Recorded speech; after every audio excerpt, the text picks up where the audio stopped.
ഇന്നത്തെ വിശേഷം ധനേഷ് മാമൻ്റെ റിസപ്ഷനാണ്. ഞങ്ങൾ രാവിലെ തന്നെ അനിയമ്മയുടെ വീട്ടിൽ പോയിരുന്നു. അവരെയും കൂട്ടി നടന്നിട്ടായിരുന്നു അമ്പലത്തേക്ക് പോയത്. അവിടെ വെച്ചിട്ടായിരുന്നു റിസപ്ഷൻ. കുറേ നേരം ഇരുന്ന് ഫോട്ടോസൊക്കെ എടുത്ത് ഞങ്ങൾ പിന്നെ നേരെ ഭക്ഷണം കഴിക്കാൻ പോയി. ഇന്നത്തിലായതുകൊണ്ട് തന്നെ വെജ് ഫുഡായിരുന്നു. ഫുഡൊക്കെ സൂപ്പറായിരുന്നു. എൻ്റെ കുറേ പഴയ ഫ്രണ്ട്സിനൊക്കെ അവിടെ വെച്ച് മീറ്റ് ചെയ്തു.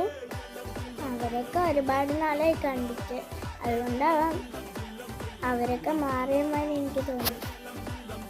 ഞങ്ങളങ്ങനെ ഐസ്ക്രീം കഴിച്ചുകൊണ്ടിരിക്കുമ്പോഴായിരുന്നു എൻ്റെ ഫ്രണ്ട്സിൻ്റെ പഴയ ഫ്രണ്ട്സിൻ്റെ ഡാൻസ് അടിപൊളിയായിരുന്നു. പിന്നെ രാഹുൽ മാമൻ്റെ വീട്ടിലേക്ക് നേരെ പോയി. അവിടെ രാഹുൽ മാമൻ്റെ ചെറുതും നായ ഉണ്ടായിരുന്നു. അവർ രണ്ടുപേരും നല്ല ബുദ്ധിയായിരുന്നു. അപ്പോൾ ഇത്രയും ടാറ്റാ.